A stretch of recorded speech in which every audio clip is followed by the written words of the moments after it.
When my daughter was murdered in Parkland, Joe Biden called to share in our family's grief. I quickly learned about his decency and his civility, but I also learned about his toughness and how he's beaten the NRA. Together with the other victims of gun violence and our nation's youth, Joe Biden and Kamala Harris will take on the NRA again and win.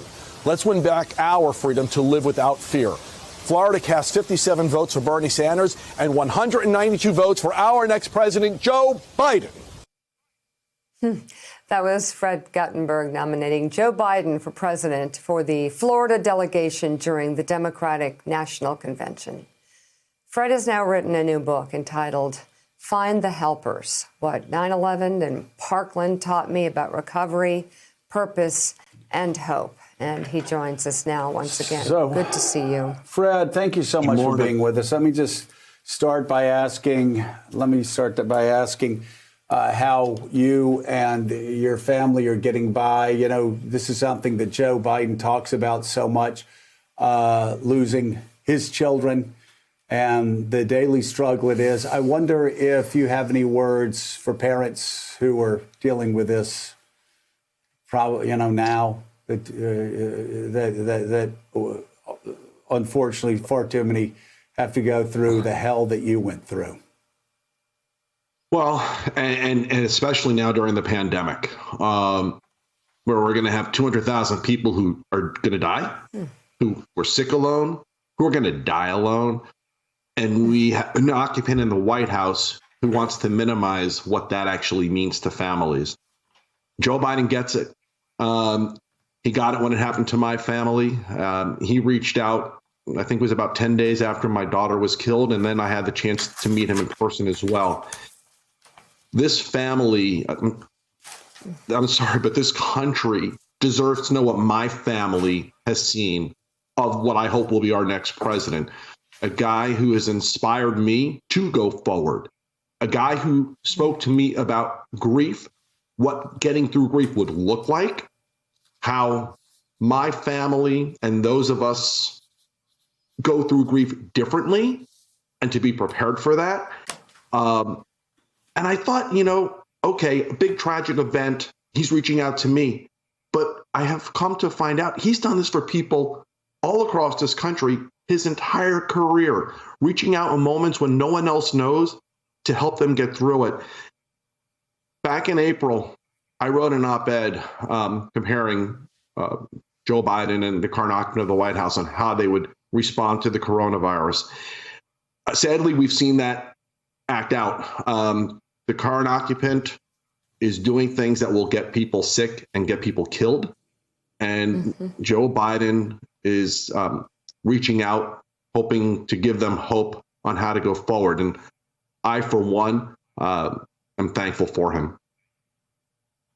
I wonder if you heard about the part of the Woodward book where Donald Trump actually became aware of just how horrific the Parkland shooting had been, and was shattered, temporarily at least, just completely jarred, and in fact snapped harshly at his son when his son seemed, even in Donald Trump's eyes, seemed to try to minimize what had happened there. Were you surprised by the president's response, or more surprised by the inaction that followed?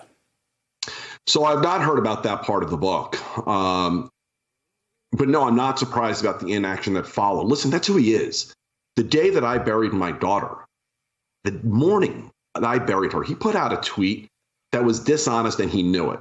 He blamed her murder on the Russia investigation. And he had already met with the FBI. He had already known the truth about why her murder happened. But he put out that tweet. It is who he is. It's why I refuse to use his name. I refuse to give his brand oxygen. He is the current occupant of the White House. But starting that morning, it's where I became really aware of how he handles things. And then we all saw what happened about a week later when he sat with Republican and Democratic members of the House and Senate. He even called out the Republicans on their failure to do anything about gun violence. But then he took a call from the NRA that night.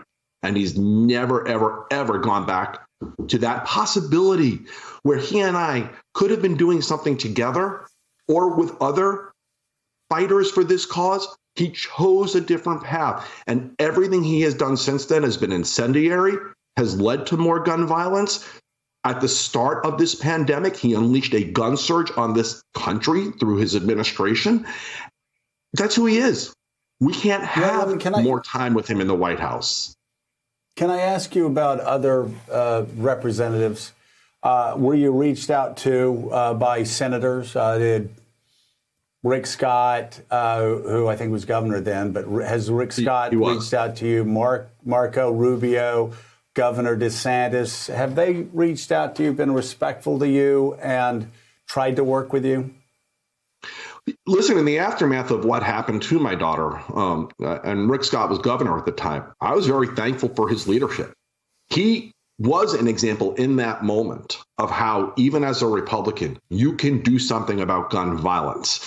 And we passed gun safety measures in Florida 3 weeks later. Sadly, he has moved on from that moment. Sadly, he does not really talk about that moment in his history anymore. And everything he has done since then has led me to believe, in any other time, he would never do it again. Then there's Rubio. Listen, he's been useless on this issue. Let's face it. Now, let me ask you finally about Jamie. When I talked to Joe Biden during the campaign, the low point of the campaign, in fact, I think it was when he wasn't doing well, I asked him why he ran, asked him about Beau, whether he thought about Beau when he was going out campaigning. And Joe Biden said that everything he did because of Beau's memory, that Beau pushed him forward.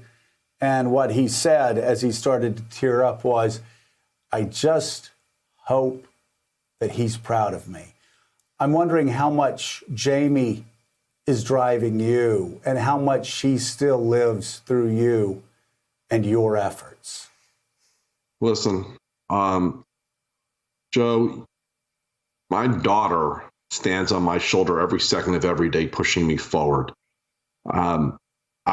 Before February 14, 2018, I was just a goofy dad of 2 kids. That's who I was, for better or for worse. And now I find myself in this place where, because of what happened to my family, I want to do whatever possible to reduce gun violence. The truth is, I live with guilt that my voice wasn't part of this before it was my kid. I always taught my kids, and I talk about this in the book, you always do what's right. Don't ever worry about how hard it is if you think it's right. I know doing something to reduce the gun violence death rate in this country is the right thing to do. And I don't intend to shut up. I don't intend to stop. And I'm thankful every second of every day for the amazing helpers along the way who have carried me. Even you and Mika.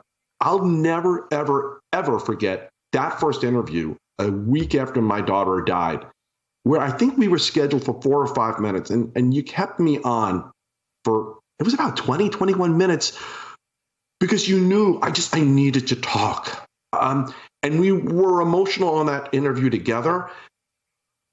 But I knew that day, it was my first real experience with media in that way. And you always hear, especially from the current guy in the White House, media stinks, media's the problem. No, you showed me you were decent. You gave me hope that morning. And it's been that way ever since. People across this country, whether it be new friends, new neighbors, media, politicians, entertainment, everywhere I go, I have hope. And so if you want to know why I am fighting so hard now for November 3rd, I want to get back to a place where we can have hope in this country and do what's best and bring back decency, civility, and safety. Well, we think about you so much, and I think you probably know because you've probably heard from them, but our community, our family that watch this show, they are a family. And Mika and I feel it every time we go out. And I can't tell you how many of them ask us about you and about your family. And they remember Jamie. And they're grateful that she is standing on your shoulders, pushing you forward every step of the way. Again, whether you're trying to save Republican families or Democratic families or independent families from going through the pain that you've had to go through, I can tell you there's so many people in our family watching this show right now that thank you for everything that you're doing. And the new book is Find the Helpers, What 9/11 in Parkland Taught Me About Recovery, Purpose, and Hope. Fred Guttenberg, thank you so much. We will see you again soon. Thank you so much, Fred.